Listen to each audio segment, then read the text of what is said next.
Hey guys, so as you all know, I've battled with anorexia, and I think it's about time that I share my story with you guys of how I recovered. So it all started with me moving to Canada with my mom and with my stepdad. So I was 11 years old. I was born in Slovakia. I lived in a small town and we moved to Vancouver. So this was a huge culture shock to me, and I didn't speak any English, and things weren't good at home. By home I mean with my mom and stepdad. And on top of it all, I got picked on. It was weird to kids that I was Eastern European and I had a strange accent, looked strange to them. But worst of all, for some reason, teachers joined in picking on me. So they would make fun of anything from the way I talked to where I was from, insulting my country. So all these stresses kind of just built up, and I became very secluded. I wouldn't talk to anybody all day, and I would just go on through the day, same day, repeating the same things. And I vividly remember it was Christmas, and I was looking in the mirror after taking a shower, and I managed to flex my abs, and I see that I had a six-pack going on. So, I thought, great, cool, that's awesome, I'm ripped. And I felt like I had something going on for me finally. Up until then, I was just a loser, right? That's what I at least thought. And so I researched about it, and I got into exercise and working out, and I figured if I lose more fat, I'm gonna have clearer abs, and that became a big focal point of my life at the time.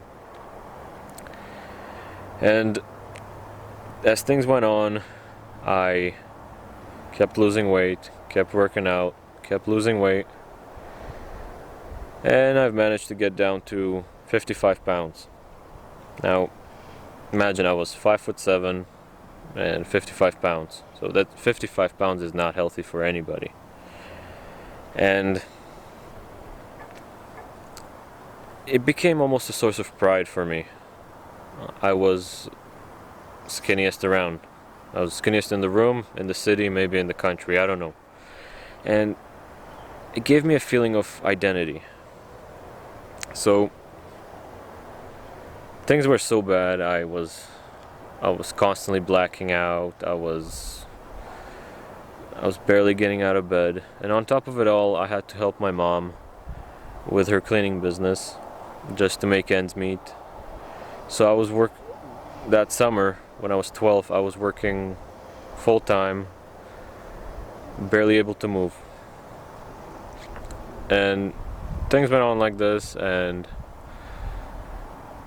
I was finally proud of myself for whatever reason, but I felt like I had control over something at least. And I know a lot of people struggling with eating disorders or with anorexia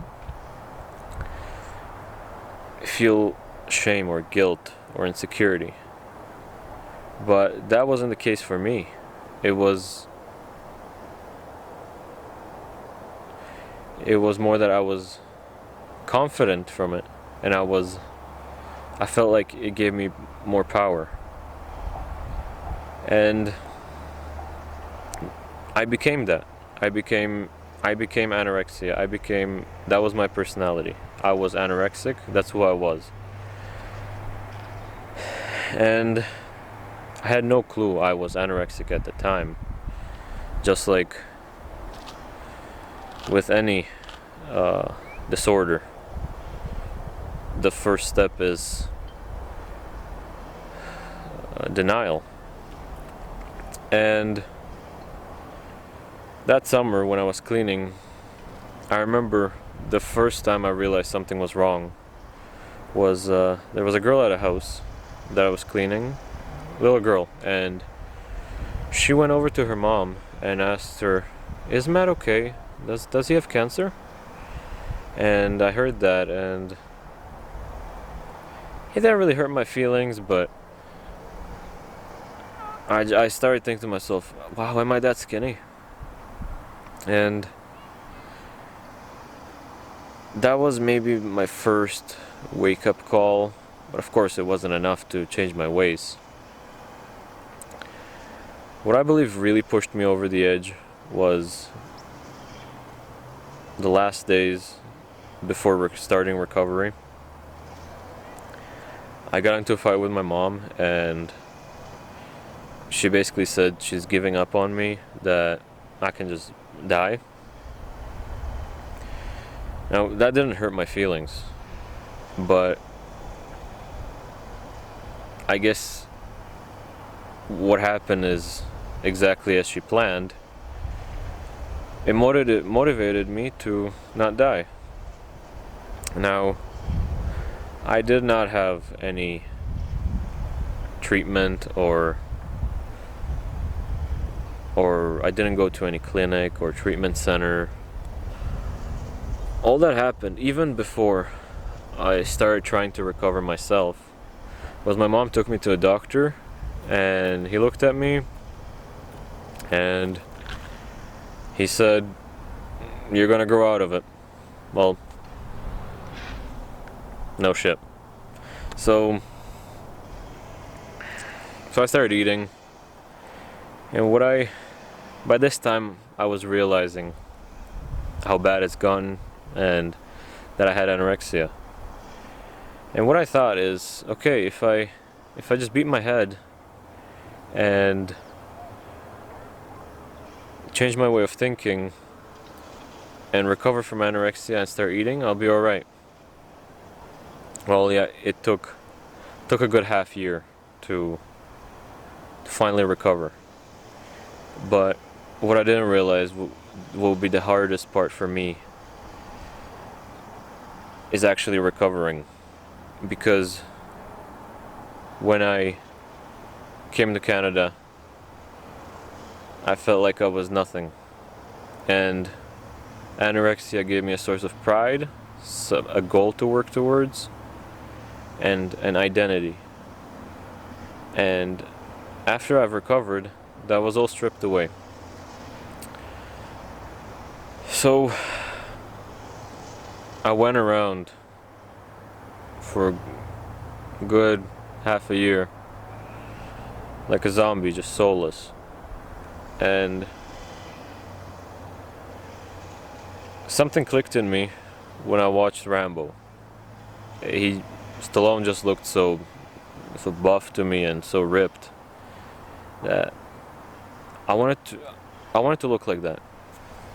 He gave me a goal to work towards. And as I look back, maybe that 11-year-old me looking in the mirror, being proud of his abs, wasn't me trying to get skinnier. That was me trying to pursue bodybuilding like I did 2 years after that. So after watching that movie, I just became obsessed.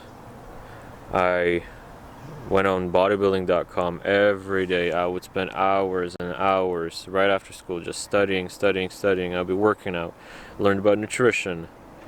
And it might not be the healthiest approach to recovery, but it gave me something to work on. It distracted my mind, and I finally had a purpose. And then I began to realize that I was able to sculpt my body however I wanted. I've gone down to almost nothing. I was a skeleton, and I've built myself up again. So I realized I can do the same thing with my mind. I can build it right here. So at this point I still felt like I had no identity. But I realized I can create myself. And honestly, I feel fortunate I went through all this because I was able to build myself into who I want to be. And I'm really proud of who I am. So, if anybody is struggling with anorexia or an eating disorder or any disorder whatsoever, I feel it is my duty to give back, just like bodybuilding and the bodybuilding community helped me recover. It is my turn now to give back. So if anybody is struggling, please feel free to reach out to me. And if you want to hear me talk about any other topics, just comment down below, and I'll see you again sometime.